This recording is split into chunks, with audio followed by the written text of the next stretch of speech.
El Círculo de Lectura y Estudios Profesor Juan Bosch de Estados Unidos presenta el diálogo sobre la crisis de Irán, ¿Nuevo orden mundial?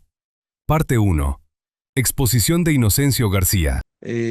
Con la finalidad de tener una mejor impresión y mejores ideas sobre el proceso de la crisis que se ha creado con el Medio Oriente y específicamente el ataque a Irán y el asesinato de los líderes de ese pueblo.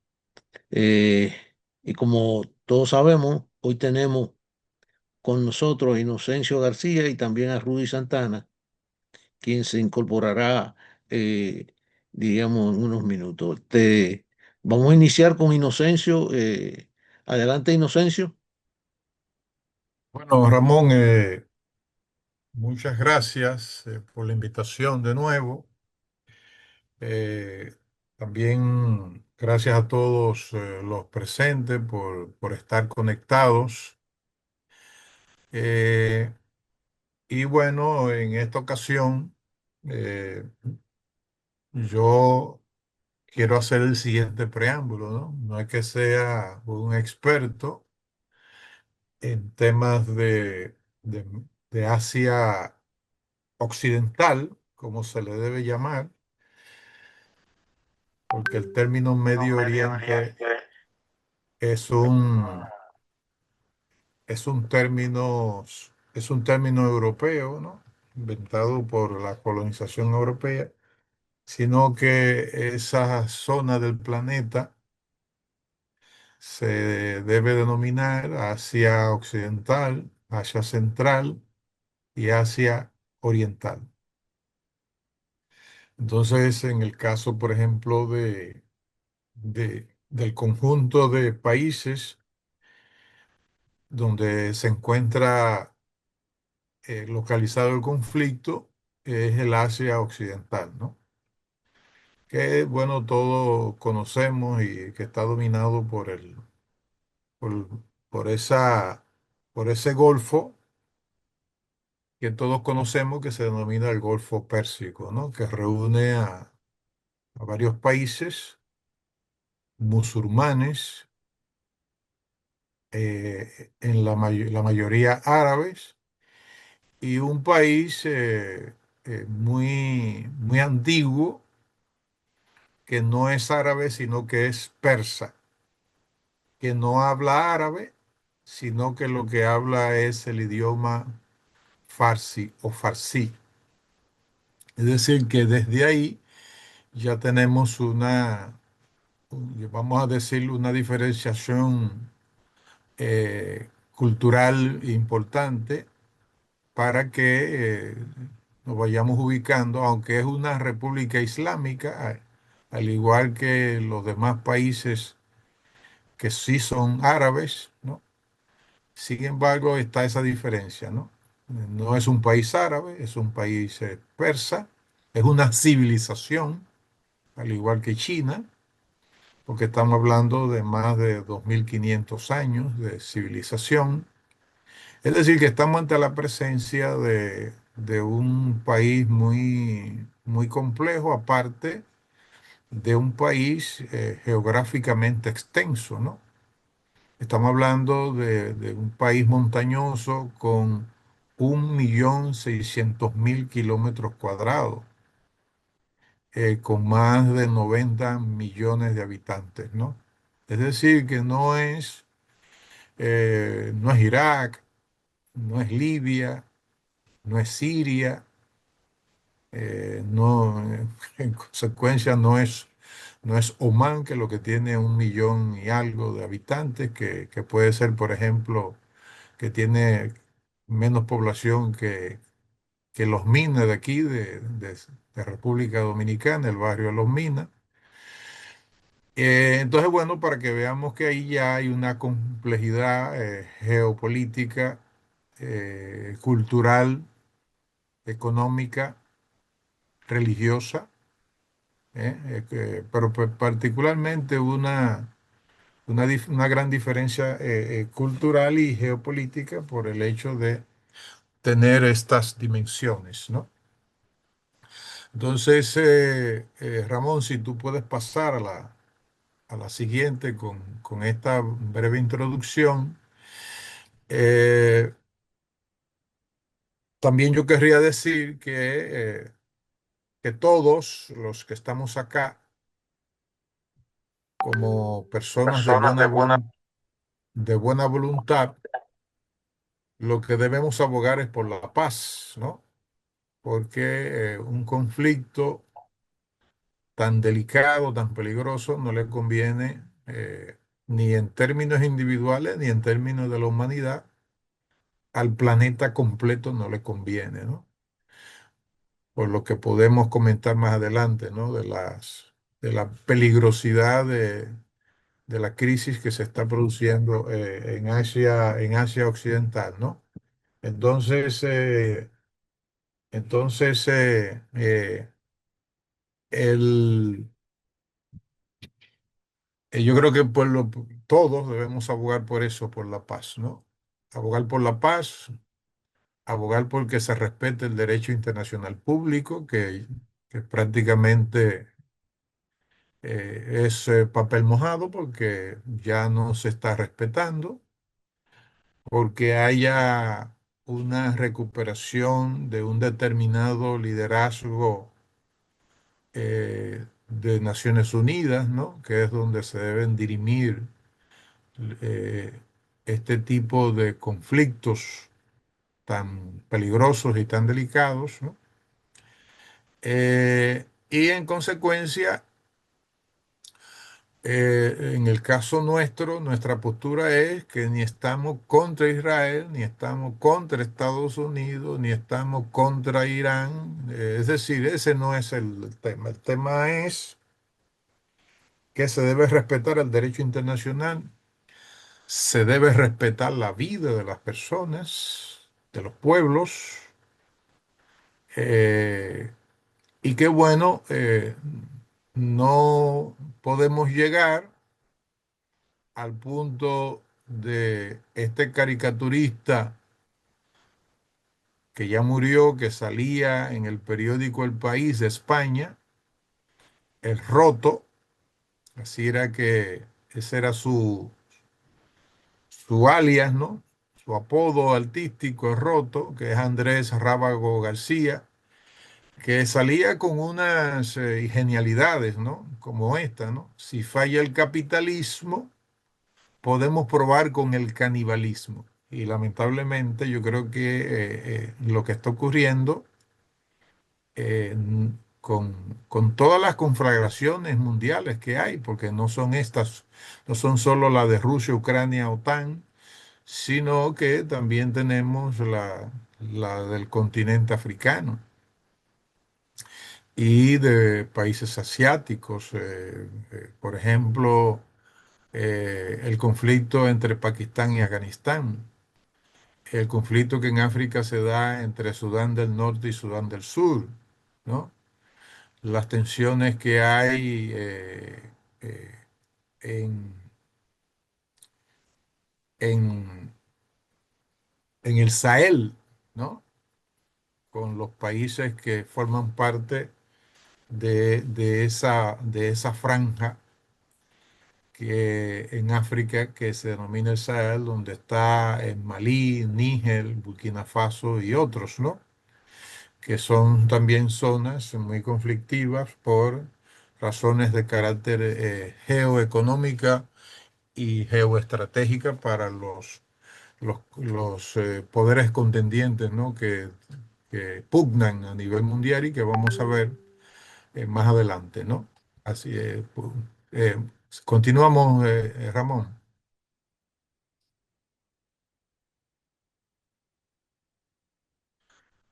Bueno, yo creo que a mi modo de ver, ¿no? Quizás el fondo de estas crisis post Guerra Fría tienen que ver precisamente con la caída de la Unión de Repúblicas Socialistas Soviéticas. Bueno, ¿y por qué señalar eso como hipótesis o como tesis, ¿no? De estos conflictos actuales que nosotros estamos viviendo? Bueno, por el hecho de que a la caída de la Unión de Repúblicas Socialistas Soviéticas, la URSS, bueno, pues Estados Unidos y Occidente en general, pero particularmente Estados Unidos, como lo dice el sociólogo francés Bertrand Badi en su libro La diplomacia de la connivencia. Bertrand Badi dice que esa unipolaridad que se produjo a partir de la caída de la URSS y que lógicamente eh, emerge, no emerge, sino se posiciona Estados Unidos como la única potencia mundial global, ¿no? Y entonces, bueno, dice Beltrán Badí que esa unipolaridad de Estados Unidos como potencia global fue muy corta. Beltrán Badi dice en ese libro de la diplomacia de la connivencia que fue solo hasta 1994, ¿no? Hay, sin embargo, otros criterios de otros autores que señalan que esa unipolaridad desapareció a partir de los atentados de septiembre del 2001, del 11 de septiembre de 2001, conocido como el 911, ¿no? Que ahí concluye la unipolaridad de, de Estados Unidos como potencia hegemónica global. Y entonces dice en uno de sus libros,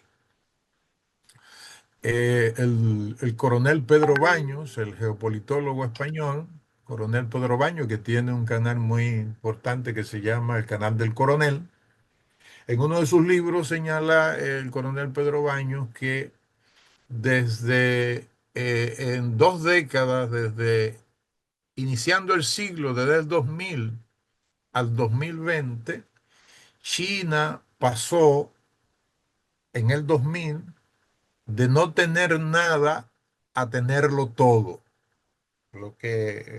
Bueno, eso abona a la tesis de que esa unipolaridad de Estados Unidos como potencia única, hegemónica, en una conferencia, eh, eh, bueno, pues ese otro criterio del coronel Pedro Baños abona a la tesis efectivamente de que esa unipolaridad no duró tanto tiempo como hubiese deseado a Estados Unidos, ¿no? Y lo que dice Beltrán Badí en ese libro que he comentado, La diplomacia de la connivencia, es que la potencia, Estados Unidos, no quería obstáculos, ¿no? Al ya sentirse que estaba sola como jugador único, potente en el sistema internacional. Y en consecuencia, una de las consecuencias precisamente de ese querer obstáculos para el ejercicio de esa unipolaridad, bueno, pues uno de ellos era el sistema multilateral. Y efectivamente lo que se ha venido operando desde, desde inicio de siglo es efectivamente el hecho de que cada vez Naciones Unidas es menos respetada como organismo de mediación de conflictos a nivel mundial.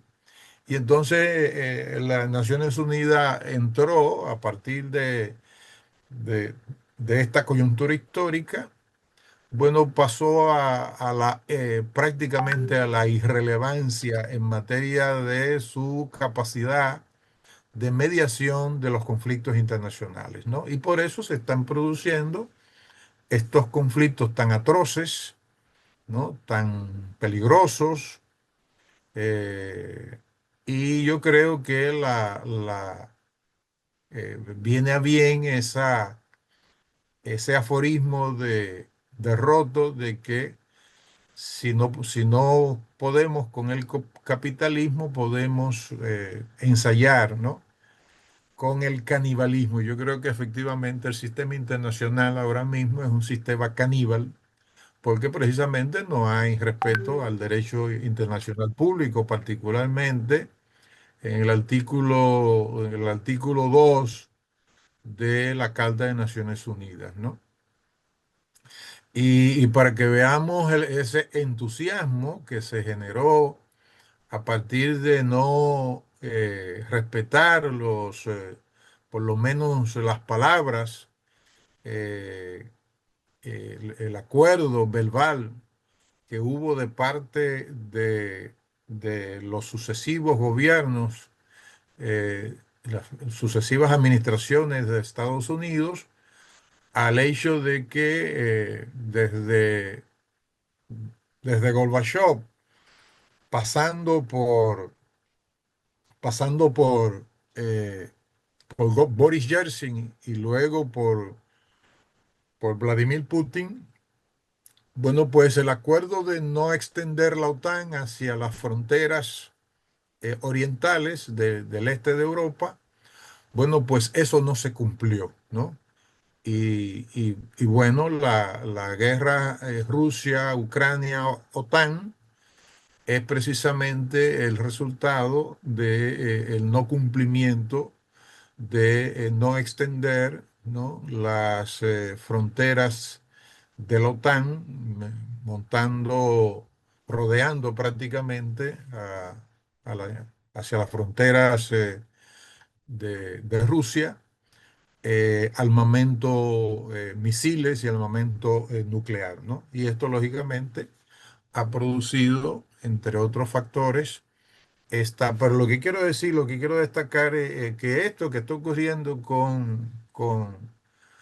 con esta actual eh, guerra de Estados Unidos e Israel contra la República Islámica de Irán, precisamente tiene su origen en esta expresión de James Baker, que era el secretario del Departamento de Estado en el gobierno del presidente George Bush padre, cuando dijo que si 1989 fue el año de demoler, 1990 debe ser el año de reconstruir. Es decir, que veamos en esa expresión de que, bueno,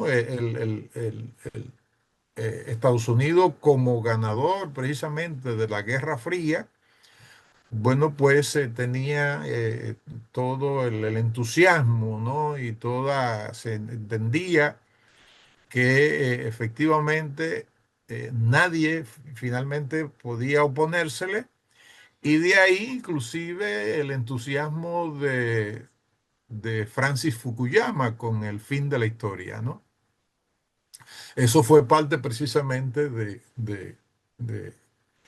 de este entusiasmo de que ya desaparecida la Unión de Repúblicas Socialistas Soviéticas y sus países satélites, entonces, bueno, ya que el modelo liberal democrático era el que iba a reinar sobre todo el planeta y que Estados Unidos iba a ser el protector, ¿no? de los demás países y el que iba a imponer las reglas, todas las reglas en el sistema internacional. Y iba, lógicamente, de manera solitaria a modelar ese nuevo orden internacional. Pero resulta que no ocurrió, no ocurrió, como todos estamos viendo, no ocurrió así. Podemos seguir, Ramón. Pero ese es lo que quiero situar es la génesis del conflicto. Y no quiero leer, porque este es un tema de la crisis también del liderazgo occidental. No voy a leer todas las de las advertencias de eh, Henry Kissinger, ¿no? Secretario de Estado y además asesor en materia de seguridad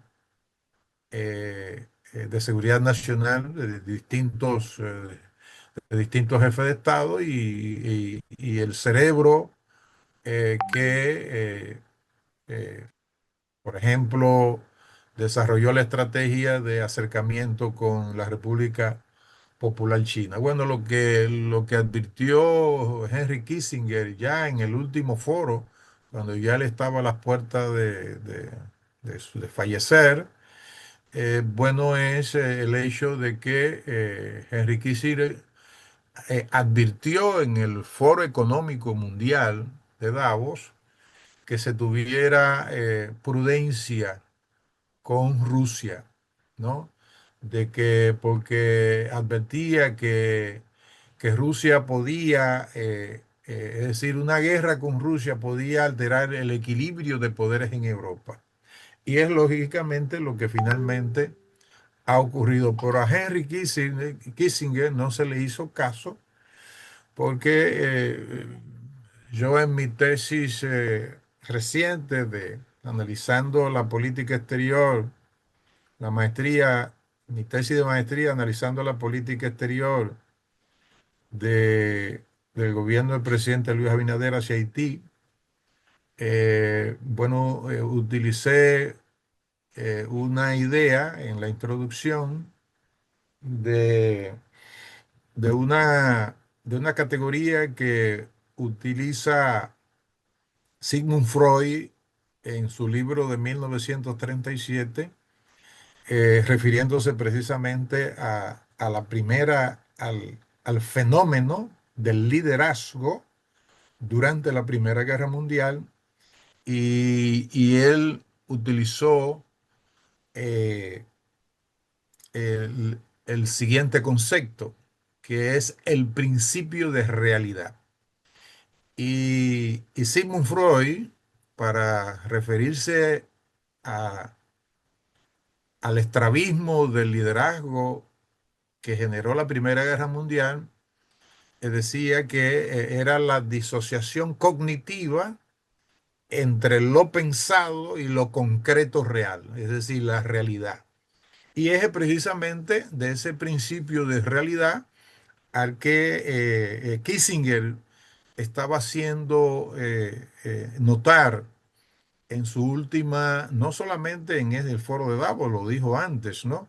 En su última presentación que hizo precisamente creo que 2022, en el foro de Davos, ¿no? Que se tuviese eh, eh, cuidado con una guerra con Rusia, porque dice ahí Kissinger en esto que he puesto, que ya no se trataba de la libertad de Ucrania, sino que efectivamente lo que se trataba era de una guerra con Rusia, ¿no? Y de ahí entonces lo que está ocurriendo, ¿no? Entonces esto se está complicando y esto se conecta con lo que está ocurriendo con Irán, ¿no? Podemos seguir, Ramón. Podemos seguir para no leer todo esto de lo de Henry Kissinger. Bueno, por ejemplo, miren, una lista no exhaustiva que yo pienso que contribuyen a la gran crisis mundial por la que estamos atravesando, ¿no? Yo diría que desde la dimensión económico-financiera, eh, porque esto uno tiene que verlo en un contexto integral, un contexto holístico para poder entender cuáles son las causas profundas, ¿no? Y tiene que ver con, con el sistema capitalista, de cómo el sistema capitalista se va renovando, ¿no? Y se va readaptando técnica y productivamente y metódicamente se va redactando en función de las crisis recurrentes de la tasa de ganancia, ¿no? Que se generan cíclicamente en el sistema capitalista. Y por ejemplo, ya desde 1960 terminó la limitación a los movimientos internacionales de capitales, ¿no? Eso es parte de esta crisis, ¿no? De lo que está en el fondo, ¿no? De lo que está detrás de esta gran crisis geopolítica y geoeconómica. Por ejemplo, a partir de 1970, la autonomía de las finanzas respecto al sistema productivo, es decir, esto implicó ya el fortalecimiento, los inicios de la implantación del modelo neoliberal, donde todos sabemos que los estados-nación ya no tenían el control ni del territorio, ni de sus políticas públicas, ¿no? Y entonces el Estado quedó bajo la autoridad de una categoría señalada así, como categoría, el mercado, que visto solo como categoría mercado es una categoría abstracta, porque dice Fernando Henrique Cardoso, el expresidente de Brasil y teórico de la teoría de la dependencia, que visto el mercado como categoría, que sería una categoría abstracta si usted no va a cuáles son las estructuras de poder, las estructuras sociales que dominan ese mercado, ¿no? Entonces ya a partir de 1970 empieza el poder de las finanzas internacionales desde esa década, ¿no? Lógicamente ya esto se completa con el consenso de Washington que fueron las 10 tesis o el decálogo, como se conoce, del modelo neoliberal, del consenso de Washington, elaborado por el economista inglés John Williamson, ¿no? Y entonces ahí también inició la fuerte expansión de las multinacionales. ¿Qué ocurrió? Bueno, una expansión de las finanzas internacionales a nivel mundial, pero resulta que esa expansión de las finanzas internacionales no se correspondió con la creación de nuevas instituciones internacionales, ¿no? Y entonces de ahí precisamente el desfase no solamente con respecto a el dominio de las transnacionales y de la economía financiarizada a nivel de los estados, no nación, sino también a nivel del sistema multilateral que no ha tenido ni tiene capacidad para la regulación precisamente de esos flujos internacionales, ¿no? Y de ahí inclusive la crisis sistémica que se está viviendo a nivel mundial, ¿no? Entonces, bueno, lo que ha estado en la base de esas crisis del sistema capitalista, que tiene que ver con estas crisis geopolíticas que estamos padeciendo, es ahí es que está yo digo, el corazón de la crisis, que es la recurrencia, todo la, la, es decir, toda la ocurrencia cíclica de la baja de la tasa de ganancia, ¿no? Que se genera por razones de las mismas leyes del sistema capitalista, ¿no? Entonces, pasando ya a una dimensión distinta, que es para poder entender esta crisis, es que estamos pasando desde esa, ese dominio que tuvo durante los siglos, durante fundamentalmente el siglo XIX, que tuvo Inglaterra, el dominio sobre los mares, ¿no? Que tuvo Inglaterra, el actual Reino Unido de Gran Bretaña, Irlanda del Norte. Bueno, ese sistema de dominio se conoce, ¿no? Como el dominio tasalocrático, o sea, un sistema tasalocrático, que quiere decir el dominio por parte de esa potencia, ¿no? Durante todo el siglo XIX, que se conoce como el sistema de dominio tasalocrático, ¿no? ¿Y qué es lo que está ocurriendo? Que se está pasando de, eso está en proceso y es parte de la crisis, ¿no? Se está pasando, no es que va a desaparecer la importancia de los mares o va a seguir, pero se está pasando de ese dominio tasalocrático por parte de Occidente a una, estamos en ese proceso de transición hacia un sistema terralocrático, es decir, de la continentalización de las redes comerciales. Es decir, que cada vez más nosotros vamos a ver, ¿no? El comercio internacional vía los continentes, que ya está ocurriendo por redes internas, que es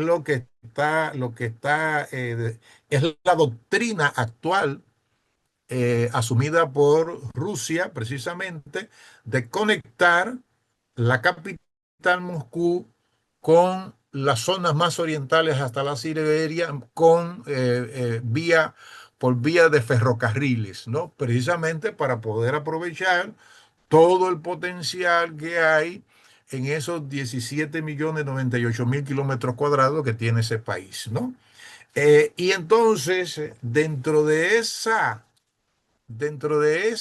transición tasalocrática hacia esa terralocrática, o lo podemos llamar la continentalización, es decir, donde los continentes por vía terrestre van a tener predominio de las redes comerciales, entonces también no podemos perder de vista que hay un fenómeno que se está dando, encabezado por Rusia y China, pero particularmente una doctrina que se está desarrollando en Rusia, que está en este libro que yo pude conseguir eh, en el 2020, finales, en diciembre,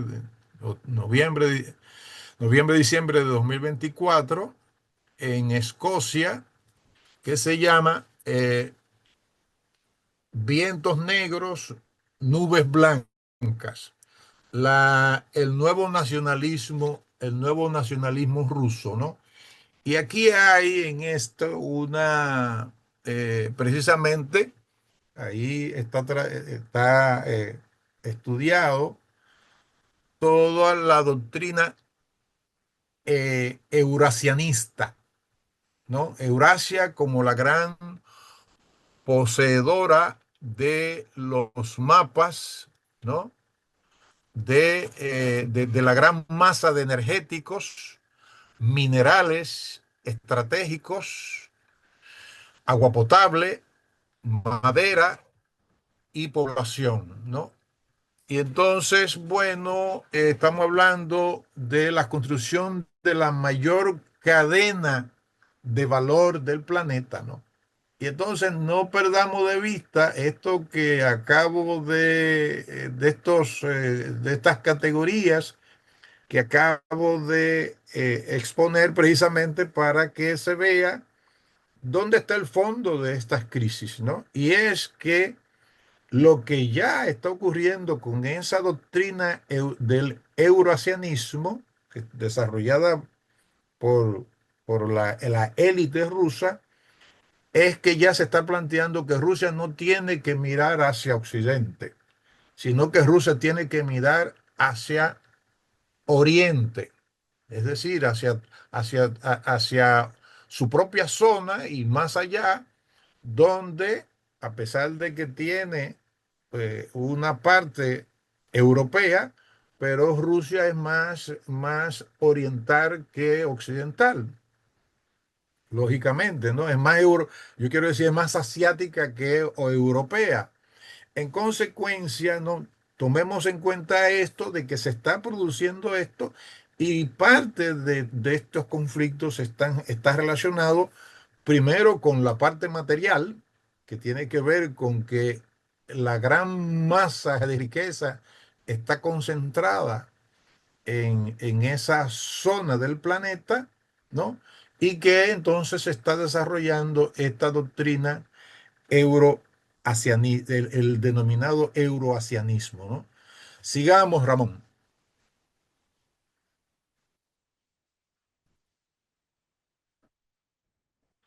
Entonces, la guerra, la guerra de Estados Unidos e Israel contra Irán, insisto, no puede comprenderse aislada de la guerra Rusia, Ucrania, OTAN y la consolidación de China. Sigamos, Ramón.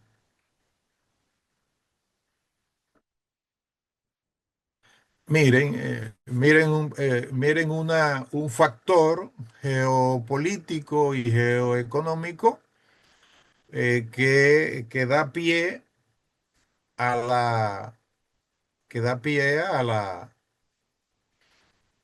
las distintas crisis, que no es solo la crisis que es objeto de de esta tertulia del día de hoy, que es la guerra de Estados Unidos e Israel contra Irán, ¿no? Sino que tiene que ver precisamente con eso que estamos viendo ahí, ¿no?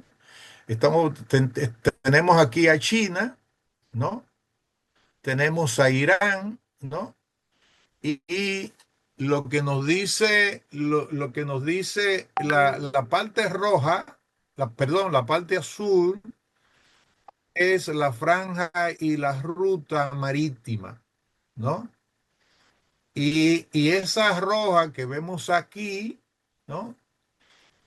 Para que veamos dónde que están las grandes tensiones de estas guerras, es precisamente la franja y la ruta del Ártico, en el cual precisamente Rusia tiene un dominio importante, pero que hay, está el tratado precisamente del Ártico, donde hay varios países, ¿no? ¿Verdad? Que tienen costa con el Ártico, donde está Noruega, donde está Estados Unidos, donde está Canadá, etcétera, etcétera.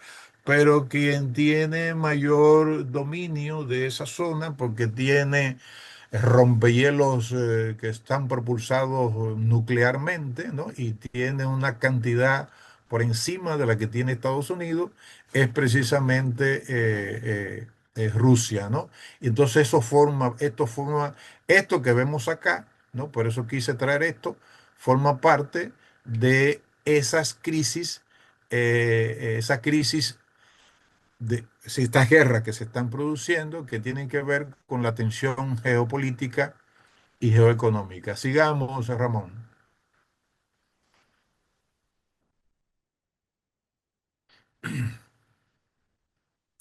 Entonces no voy a detenerme para no también no ocupar mucho, pero por ejemplo, ustedes ven, este es el mapa de África, ¿no? Es el mapa de África y todo eso que vemos acá es la presencia de China en el continente africano, para que tengamos una idea de las tensiones, y eso forma parte de la cadena completa planetaria de las tensiones que se están produciendo entre Rusia y Ucrania, y esta que se está produciendo actualmente en Irán, ¿no? En Asia Occidental, porque no solo es Irán, ahí está Arabia Saudita, ahí está Omán, ahí está Kuwait, ahí está los Emiratos Árabes Unidos, en fin, ¿no? Ahí está Jordania también, es decir, que son todos esos países que conforman, ¿no? Esa región de Asia Occidental y lógicamente Israel.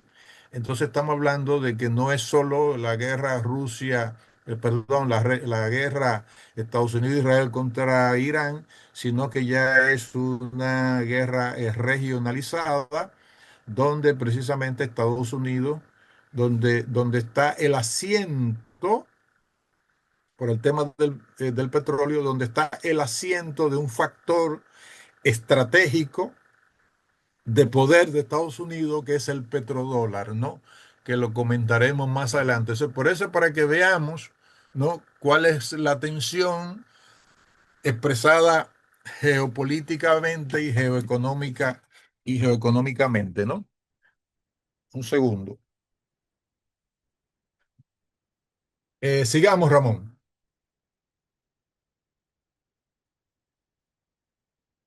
Miren,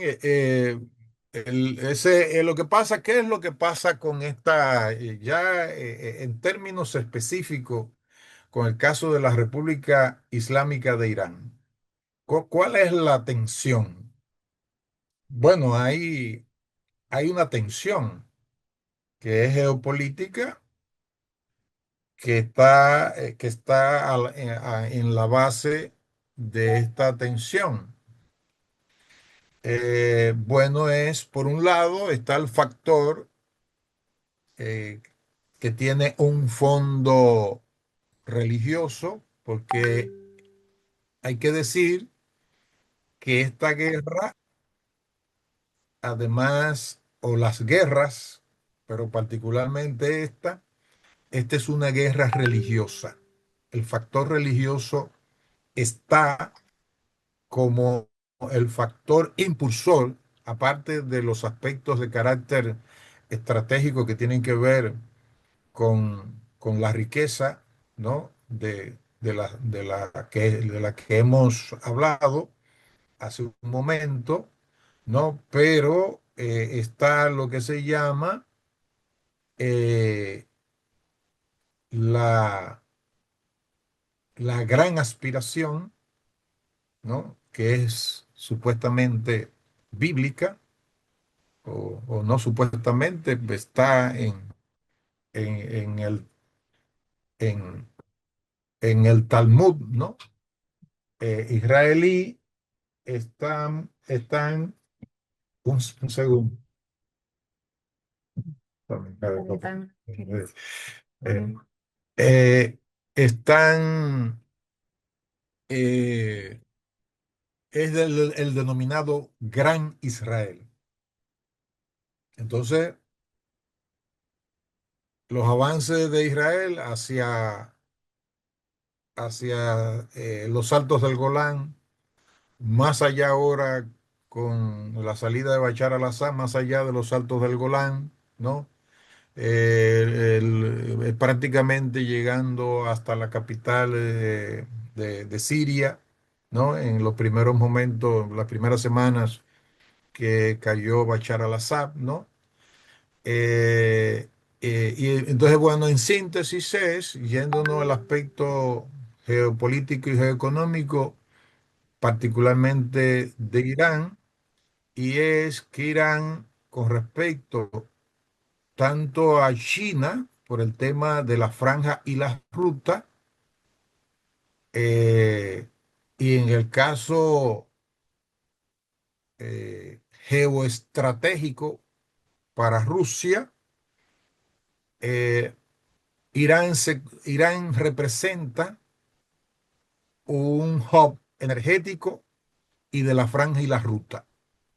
O sea, ese hub energético es que se quiere quebrar con esta guerra, ¿no? Y todos los expertos señalan que estas son guerras de interposición, en el sentido de que son guerras porque el objetivo fundamental de Estados Unidos es China, ¿no? Y estos son guerras de interposición hasta llegar a el enfrentamiento con la República Popular China. Irán tiene esa importancia estratégica como hub energético con franja de la ruta para todo precisamente esa región euroasiática, ¿no? Sigamos, Ramón.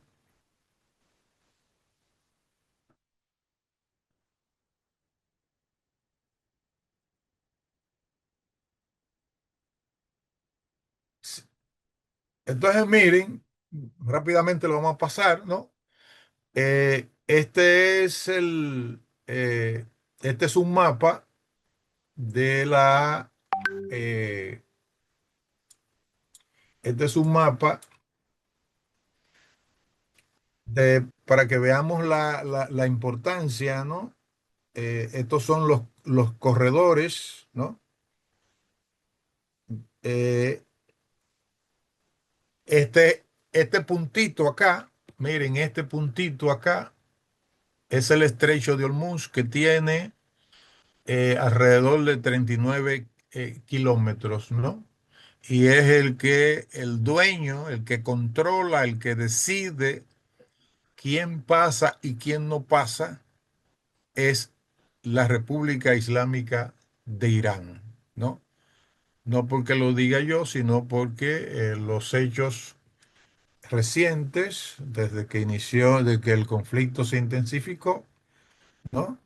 Bueno, pues ese estrecho está cerrado y por ahí pasa solo el que Irán diga que desea que pase con unas coordenadas determinadas, ¿no? Entonces miren la importancia precisamente, por ahí pasa el 20% de, el petróleo mundial, pero no solamente pasa el petróleo mundial, sino que pasa el 30% de la urea, que es importante para la producción de fertilizantes y en consecuencia para la agricultura, ¿no? Seguimos, Ramón.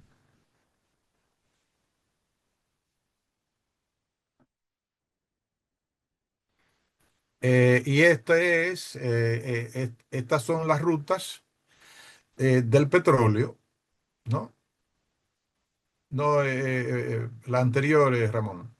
Estas son, ve, aquella era la anterior que le presenté, me disculpan, era de las exportaciones, ¿no?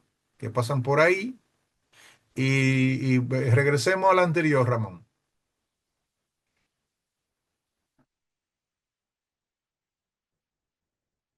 Eh, entonces, este mapa, ¿no? Este gráfico, mapa y gráfico, es con estas coordenadas, precisamente son es la indicación de todo lo que sale, los destinos a los cuales se dirige precisamente ese 20% del petróleo mundial y del 30% de la urea, repito, porque no es solo petróleo, sino el 30% de la urea a nivel mundial, que tiene que ver con la producción de fertilizantes para la agricultura. Es decir, que estamos hablando de una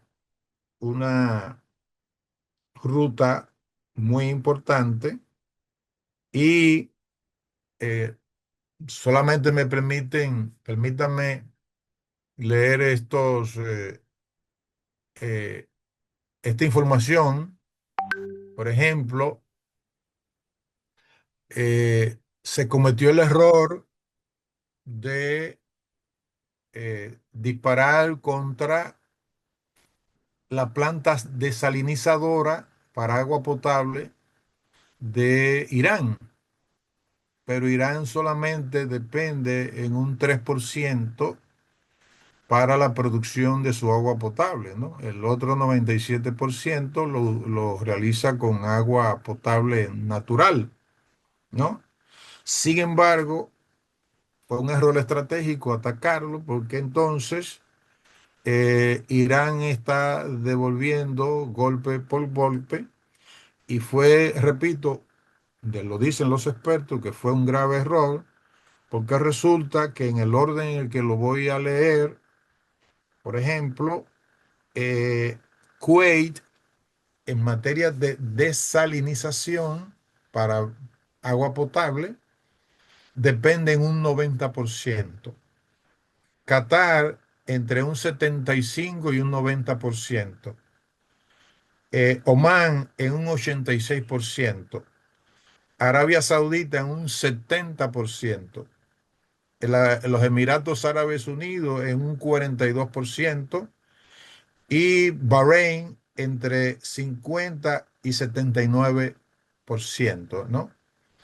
Entonces, para que veamos que hay una especie de lo que yo le llamo en mi tesis, una pérdida del denominado principio de realidad, de que de- en ese libro que se llama El malestar en la cultura de Sigmund Freud, de 1937, donde él hablaba precisamente de el desvarío del liderazgo y que empujó precisamente a la, eh, a la Primera Guerra Mundial, lo mismo que ocurrió en la Segunda Guerra Mundial. Entonces, ¿cuál es el peligro actual de la pérdida del principio de realidad freudiano del que yo les he hablado? Es que ahora resulta que hay capacidad nuclear para hacer desaparecer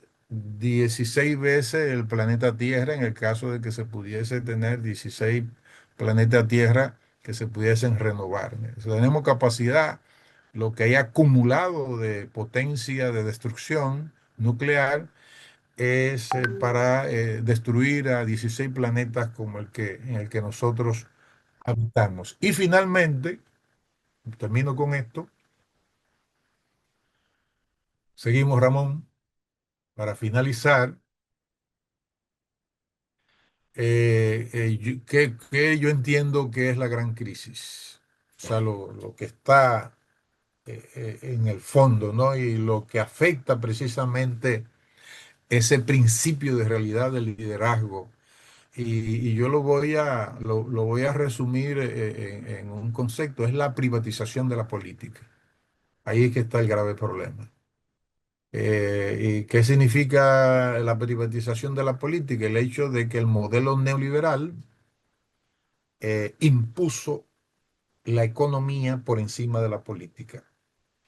Los países, caso, caso Irán, caso China, caso Rusia, donde la política sigue gobernando la economía, no tienen interiormente, ¿no?, esas crisis. ¿Por qué? Porque la política sigue dominando la economía. Por eso China, dicen los expertos, eh, tiene un mercado abierto, pero no tiene un mercado libre. ¿Por qué? Porque el Estado domina el mercado, no el mercado domina al Estado, ¿no? Entonces, en el caso occidental, la crisis de, de Occidente, como lo dice Emmanuel Top en su libro La decadencia de Occidente, y también otro libro grueso, grande, eh, de Jacques Barzun, que se llama de 500 años de vida cultural en Occidente, a la decadencia de Occidente.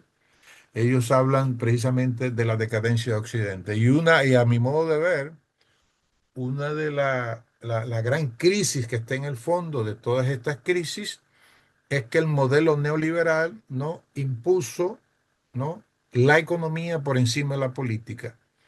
Y cuando entra, termino con esto, cuando entra Putin en el año 2000, ¿no?, recupera los activos estratégicos de Rusia y le dice a los oligarcas, van a seguir ganando dinero, pero no se metan en política. Es decir, en Rusia domina la política y no domina la economía. Y lo mismo que en el caso chino. Entonces, bueno, estas, en el fondo, para mí, en el fondo, todo lo que impulsa esta crisis del orden internacional es el fenómeno que produjo el modelo neoliberal, que fue la privatización de la política. Así que muchas gracias a ustedes.